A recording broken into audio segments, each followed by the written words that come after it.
Assalamualaikum warahmatullahi wabarakatuh.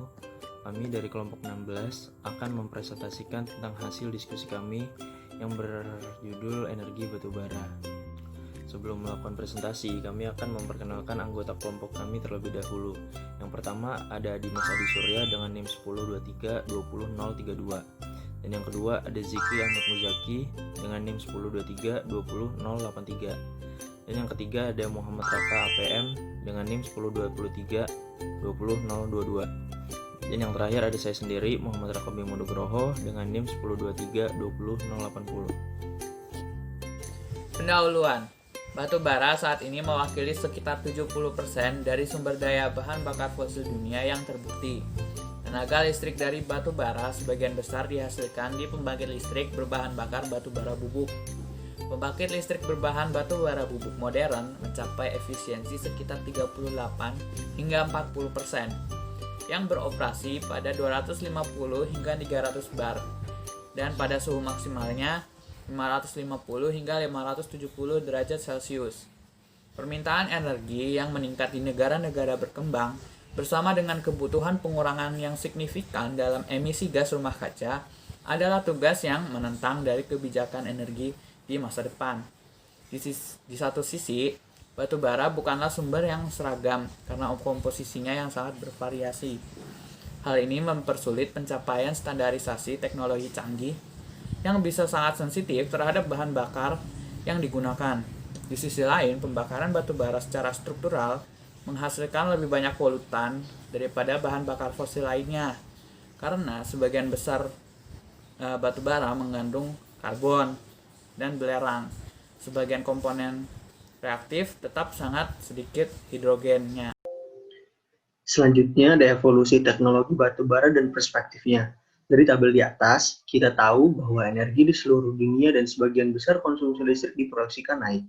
Hal ini disebabkan oleh peningkatan jumlah penduduk hingga 7,5 miliar dan peningkatan konsumsi, terutama dari Cina dan India.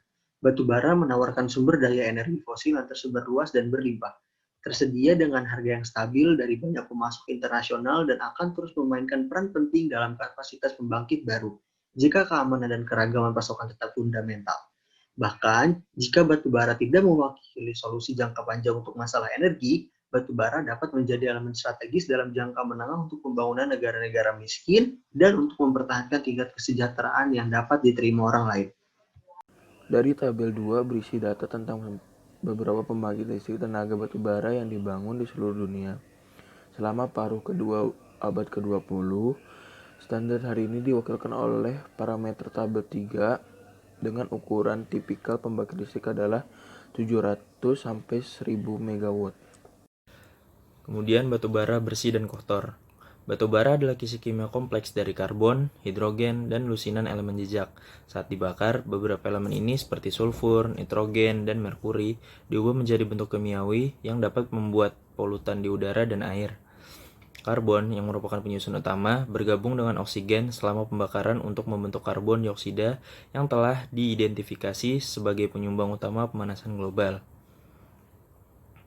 Kesadaran publik dan perundang-undangan telah mengarah pada kebijakan pengurangan polutan dari pembangkit listrik berbahan bakar batu bara dengan peraturan yang sebagian didorong oleh inisiatif internasional seperti Protokol Kyoto. CO2, SO2, dan NOx merupakan beberapa polutan yang membuat batu bara kotor. Kemudian terdapat 3 tahapan untuk membuat batu bara bersih tersedia, yaitu pengendalian dan pengurangan polutan SO2, NOx, merkuri, dan PM tanpa modifikasi struktural siklus. Dan yang kedua, teknologi yang maju yang merupakan jalur efisiensi. Dan yang ketiga, visi jangka panjang penangkapan CO2 dan penyimpanan. Pengendalian emisi polutan. Terdapat 5 opsi untuk mengendalikan emisi polutan di batu bara. Yang pertama, opsi kontrol NOx. Tergantung pada bahan bakar yang digunakan, kondisi pembakaran, rasio udara, dan jenis api di pembakar.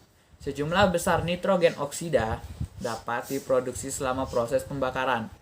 Kedua, pengurangan XOX. Batu bara mengandung sulfur dalam jumlah yang signifikan.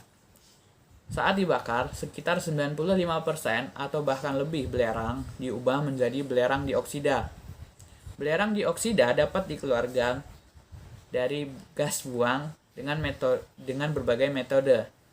Yang ketiga, kontrol PM. Dalam pembakaran bahan bakar padat dihasilkan debu dan abu yang termasuk dalam gas buang sebagai partikulat kecil. Pengendalian PM dimungkinkan terutama dengan metode pasca pembakaran seperti penyaring listrik, silikon, dan penyaring keramik dengan hasil yang cukup baik. Yang keempat, kontrol merkuri. Pengendalian merkuri mencakup sorben dan oksidator yang dapat mengubah gas merkuri menjadi padatan yang dapat ditangkap. Oksidator bekerja dalam skru bergas untuk menangkap merkuri dalam produk sampingan sulfat.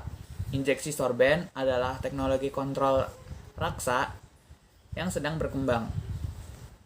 Yang kelima, konsep baru pembangkit listrik tenaga batubara. Konsep di bagian pembersih gas buang dirancang untuk menghasilkan polutan tertentu. Tetapi selain itu juga dapat memiliki efek menguntungkan pada polutan makro dan mikro lainnya yang secara substansial meningkatkan kerja pengurangan global. Ada 3 pilihan yang dapat dilakukan untuk mengonversi batu bara. 3 plan itu, yang pertama, Ultra Supercritical Plants atau yang biasa disebut dengan USC. Penggunaan parameter USC untuk uap menunjukkan dengan pasti evolusi pembangkit listrik berbahan bakar batu bara yang dihancurkan. Selain kemajuan dalam kondisi uap, ia menggabungkan beberapa teknologi udara bersih, desain burner baru, skema pembakaran baru di tungku boiler, desain baru superheater uap, dan sistem pembersihan gas. Selanjutnya ada Pressurized Fluidized Bed Combustion atau biasa disingkat dengan PFBC. FBC mewakili evolusi langsung dari Circulating Fluidized Bed Combustion, CFBC, yang telah mendapat perhatian besar sejak tahun 1970-an. Fluidisasi berarti partikel batu bara padat didukung dan dicampur dengan udara yang diinjeksi ke dalam sistem. Pembakaran yang terkontrol memungkinkan eksibilitas dalam penggunaan bahan bakar, yaitu penggunaan batu bara berkualitas rendah. Dan yang terakhir yaitu Integrated Gasifier Combined Cycle atau yang biasa disebut dengan IGCC. Teknologi IGCC sangat menjanjikan untuk masa depan karena bahan bakunya yang fleksibel, pilihan proses dan produksi, serta membuka pasar baru untuk batu bara, bahan bakar kimia, bahan kimia, dan pupuk. Ini juga menyediakan satu-satunya jembatan yang layak dari batu bara hidrogen, secara langsung mengubah batu bara menjadi hidrogen. Selanjutnya saya akan menjelaskan tentang tantangan masa depan. Terlepas dari upaya penelitian yang penting dan penekanan yang besar terkait dengan pengembangan pengendalian emisi polutan, konsep CO2 penangkapan di pembangkit listrik masih dalam tahap pengembangan. Pilihan yang berbeda menawarkan banyak sekali tantangan teknik, tetapi tampaknya bukan solusi yang valid untuk pembangkit listrik yang ada. Karena kebutuhan mendesak akan teknologi canggih untuk pembangkit listrik yang menggunakan bahan bakar batu bara. Proyek yang terkait dengan teknologi batu bara bersih atau CCT itu untuk pembangkit listrik dilakukan di seluruh dunia, khususnya di Amerika Serikat dan Eropa. Fokus utama dari upaya setelah pengembangan konsep inovatif untuk pengendalian polutan CO2, penelitian lainnya menyangkut materi baru dan diagnosis canggih untuk pabrik IGCC untuk dengan penangkapan dan pemisahan CO2 dan tanaman zero liquid discharge. Kami dapat menyimpulkan bahwa selama dekade terakhir, peran batu bara sebagai sumber energi untuk masa depan telah mendapatkan perhatian baru. Oleh karena itu, kemungkinan besar batu bara akan menempati posisi penting di antara sumber daya primer. Mengenai teknologi canggih, jelas bahwa CCT yang kemungkinan besar akan memberikan kontribusi serius bagi sektor energi di tahun-tahun mendatang. Di satu sisi, seblok batu bara bubuk superkritis dan di sisi lain, siklus gabungan gas terintegrasi IGCC. Keunggulan solusi USC dalam skenario jangka menengah dapat dibuktikan. Dari perspektif jangka panjang, pengembangan solusi IGCC tampak menarik karena prosesnya yang lebih bersih, karena batu bara tidak mudah terbakar, dan polutan dapat dihilangkan dengan efisiensi yang lebih tinggi. Sekian dari presentasi kami, kurang lebihnya kami mohon maaf. Assalamualaikum warahmatullahi wabarakatuh.